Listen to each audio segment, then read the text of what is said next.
E aí, gente, vamos falar aqui de René Descartes, esse grande filósofo, esse grande pensador, ok? Gente, nós temos aí René Descartes, que ele vem aí no século XVII, ele nasce em 1596 e vai falecer em 1650. E assim, gente, o René Descartes, ele traz aí uma busca da construção de um método, né? A construção de um entendimento em relação ao conhecimento, em relação às verdades do mundo, não é? Então, assim, o René Descartes, ele discorda desse negócio da tradição filosófica, em que existem verdades inquestionáveis na tradição filosófica. Para ele isso aí é completamente errado. Nós temos que buscar, analisar e colocar em xeque as verdades, os conhecimentos e verdades que existem no mundo, ok? Então, por isso que para René Descartes a verdade é aquela que passou por todos os tipos de dúvida, por todos os tipos de questionamento e sobreviveu. Deu para entender?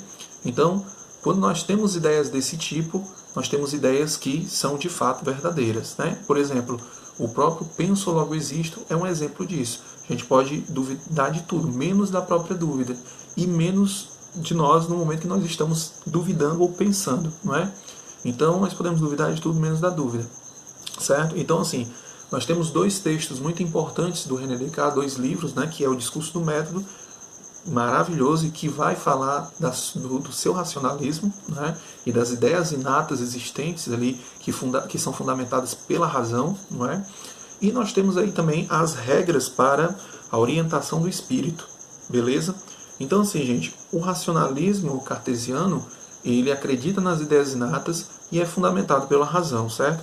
Então, o René Descartes começa logo o processo dele com a dúvida hiperbólica, cara. Tipo, coloca tudo em dúvida. Nada deixa de estar dentro dessa dúvida. Então, tudo que existe, a própria existência dele, a existência dos outros, o mundo, tudo ele coloca em xeque, tudo ele coloca em questionamentos, ok? Lembrando que a única coisa que ele não coloca em dúvida é a própria dúvida, beleza?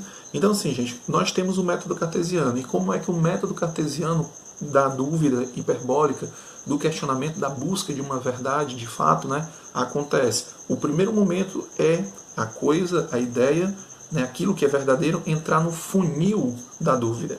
E esse funil da dúvida ele é dividido em 4 partes, ok?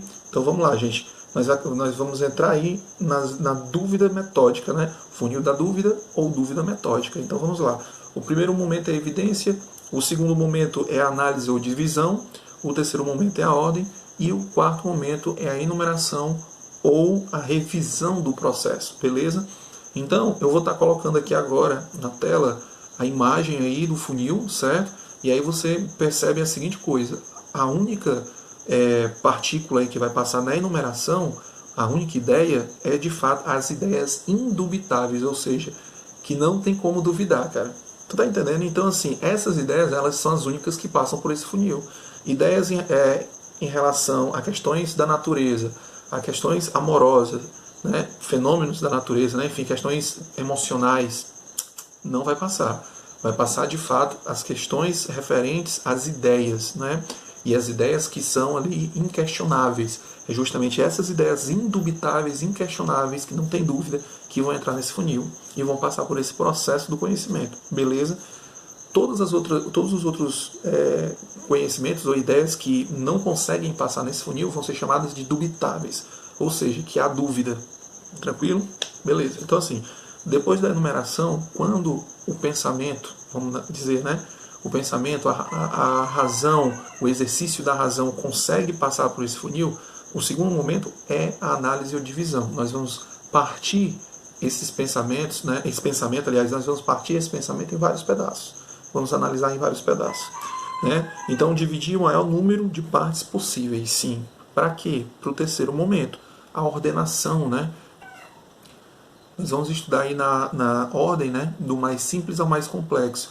É o que eles vão chamar como, por exemplo, princípio da dedução, ok? Esse princípio da dedução, gente, é justamente a gente explicar do geral para o particular.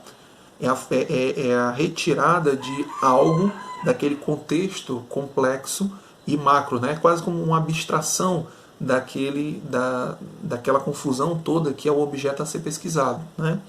E no final nós vamos para a enumeração, nós vamos reavaliar todo o processo de avaliação para ver se faltou alguma coisa ou não, ok? Então, na enumeração nós temos assim, gente, ó, revisão de todo o processo, visão do todo, né, que possa garantir que nada possa ser deixado para trás, ok? Então, gente, esse processo aqui do funil da dúvida, ou dúvida metódica, o método da dúvida, né, é a base da ciência moderna que René Descartes vai trabalhar, tranquilo? É a fundamentação do racionalismo, é a busca de provas para o racionalismo, deu para entender? Então isso é interessantíssimo. Gente, uma das coisas que fundamenta essa questão do pensamento, né, como algo indubitável e que vai ser avaliado, analisado e que vai trazer uma questão muito interessante é o argumento do sonho, por exemplo, ok? Ao acordar, né, será que a gente está vivendo o sonho ou está vivendo a realidade? O que é a realidade, não é? Será que quando a gente está sonhando, a gente está sonhando o real, né? Não é um sonho, é a realidade, ou é um sonho? Então, esses questionamentos, né, surgem a partir do momento que você coloca tudo em dúvida, não é? Você tem sensações, você sente coisas quando está sonhando. Então, o que garante que aquele sonho não foi real? Entendeu? Então, nós temos aqui, assim, no momento que você acorda, no momento que você abre essas questões, René Descartes abre uma argumentação interessante. Ele pensa, será que não é obra de um gênio maligno, né? Essa questão do sonho, essa questão do enganar ao indivíduo nos sentidos, né? Então é interessante também. E aí nós vamos ter outro tópico do René Descartes, que é o solipsismo. Tá? O que é o solipsismo? É a impossibilidade ou a dificuldade de conhecer a si mesmo, pior conhecer os outros. Né? Se já é difícil conhecer nós mesmos, mais difícil ainda é conhecer os outros. Deu para entender? Então, beleza. Então, o solipsismo ele vem para justificar o quê? Essa dificuldade das experiências, cara. De você encontrar de fato a verdade essencial das coisas. Certo? A dificuldade disso, né? Pela experiência, né? Porque a experiência pode variar. Pode ser de um jeito aqui, como pode ser de um outro jeito ali. Esse negócio, por exemplo, de você dizer também que conhece alguém, né? É muito difícil você dizer que conhece de fato essencialmente alguém, porque nem você se conhece, imagina os outros. Né? Então, o solipsismo trabalha sobre esse aspecto, a dificuldade da gente conhecer aquilo que nós achamos que conhecemos. Né? Então, é uma crítica também à questão da experimentação. Né? Então, assim, gente. E nós vamos ter uma frase famosíssima, o mundo científico, filosófico, histórico, literário, enfim, conhece essa frase, que é o penso logo existo, que em latim é o cogito ergo sum, não é? Então, assim, gente, o cogito é justamente a prova, é a verdade em que René Descartes dizia que era aquela prova, que era aquele conhecimento que passava, né, sobre todas as dúvidas e que de fato era uma verdade inquestionável, não é? Então, o penso logo existe. Eu posso duvidar de tudo, menos do momento em que eu estou pensando, menos no momento que eu estou duvidando das coisas. Não é? Então, isso é interessantíssimo. Não é? Então, gente, e o cogito ergo sum também funciona pelo princípio de correspondência, ok? Então, como é que é isso, Gerson? Me explica aí. O que seria o princípio de correspondência dentro da construção dessa verdade racional para René Descartes?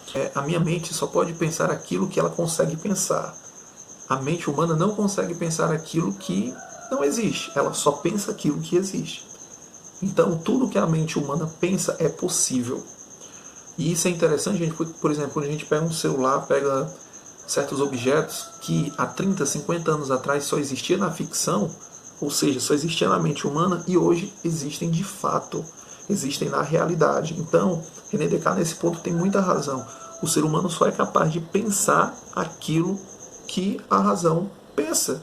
Né? As coisas que a razão pensa são as coisas que existem, porque é aquilo que a mente é capaz de pensar.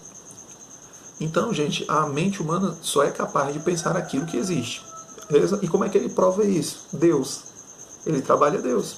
Ele diz a seguinte coisa: bem, nós somos seres imperfeitos, finitos, nós somos seres finitos, nós somos seres que vão morrer. Nós vivenciamos uma realidade finita, nós não temos a experiência com um ser superior, mas nós conseguimos pensar um ser divino superior, um ser que está em todo local, um ser que sabe tudo e que consegue manipular e transformar gerir tudo isso. Deu para entender? Então, isso é fascinante por isso, cara. Deus, ele existe porque a mente humana é capaz de pensar Deus, cara. Entendeu? Se a mente humana não conseguisse pensar sobre Deus, analisar Deus, Deus não existiria. Então, a nossa mente tem essa relação de correspondência, né, da verdade com o que é pensado. Entendeu? É quase trazendo e fundamentando aquilo que Platão falava do mundo das ideias, né? Mas enfim. Então, dentro dessas verdades inquestionáveis, indubitáveis, nós vamos ter, e desse princípio de correspondência, nós vamos ter aí, gente, a questão das ideias inatas, das ideias adventícias e das ideias imaginativas, ok? Então, assim, gente, começando aí pela primeirinha, aí, né, as ideias inatas, é aquelas que já vêm dentro do nosso HD, que já vêm dentro da nossa CPU aqui, né, já vêm dentro da nossa mente. São as ideias que já nascem com a gente, ok? As ideias adventícias são as ideias da experimentação, são as ideias aí do que chega até nós, né, que nós aprendemos no contato da experimentação, ok? E as ideias imaginativas, gente, são as ideias da criatividade. E aí você me pergunta, como assim? Pronto, o unicórnio, ele existe? Você vai dizer logo de cara que ele não existe. Né? Ou fadas, você vai dizer logo de cara que as fadas não existem. Mas se a gente pegar aquilo do princípio de correspondência que o René Descartes disse, as fadas e os unicórnios existem. E aí você vai ficar revoltado, como assim? O que é um unicórnio? É um cavalo com chifres. É um cavalo com chifres. Né? O que é um Pégasus? É um cavalo com asas. O que é uma fada? É uma mulher baixinha com asas e com um pozinho mágico, enfim. Então perceba, o unicórnio é um chifre que existe no mundo, junto com um animal, o cavalo, que existe no mundo. Eu só faço o quê? Eu associo os dois. O unicórnio é um cavalo que existe no mundo, né? E nós temos as asas. Se é de águia, se é de beija-flor, se é de... enfim, não interessa. Nós temos as asas, a ideia de asas, que se junta à ideia de cavalo e formamos o Pégasus. E nós temos aí as fadas, que são mulheres pequenininhas, né, com asinhas de borboleta. Né? Então perceba que as asinhas de borboleta existem e a mulher existe. Só faz ter o quê? Uma associação desses dois pontos e se forma uma coisa que a mente é capaz de pensar. Tranquilo? Então, gente, até aqui nós temos aí esses pontos. Um outro ponto interessante que o René Descartes trabalha é a questão da res extensa, né, e da res cogitas, tá? Que nós vamos ver agora. Sim, gente, nós temos a questão da res extensa e da res cogita, ok?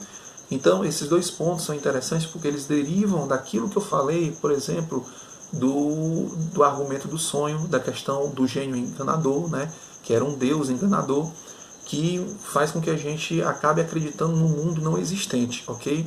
Então, assim, quem é que garante a gente chegar à realidade, à verdade? Deus. Deus, porque no momento que a gente compreende que Deus é esse ser perfeito, onipresente, onisciente, esse ser que a nossa mente consegue captar, é a prova de que não existe outro Deus, outra situação, outra criatura, outra coisa, enfim, senão Deus como esse ser perfeito que nós, seres finitos, conseguimos pensar. Beleza? Conseguimos racionalizar. No momento que a gente racionaliza Deus, nós racionalizamos o que é possível. Entendeu? Deus, ele é possível, Deus, ele é existente. Então, isso também ajuda a fundamentar o que nós chamamos de prova ontológica, ok? Que é a prova de um ser perfeito, de um ser que está em todo local, que sabe tudo, que pode tudo. Tranquilo? E aí, gente, nós vamos ter a res tensa e a res cogita como a prova desse movimento, desse impulsionar de Deus sobre as coisas, ok? Então, gente, nós vamos ter a res cogitas e nós vamos ter a res extensa. A res cogita, a questão do pensamento, gente, né? Que a gente pode direcionar como o movimento de Deus no mundo, na situação extensa, na carne, né? Na coexistência, né? Que é a res extensa, tá? Então, nós podemos dizer que isso aí é a injeção, é o impulso, né? É o direcionamento, o movimento de Deus nesse mundo aqui, né? Que depois vai provocar até essa questão do dualismo corpo e consciência. Tranquilo? Então, gente, acho que tá bom. Depois a gente especifica mais e entra num outro pensador. Beleza? No empirismo britânico. Tranquilo? Então, até depois, um abraço e falou, galera.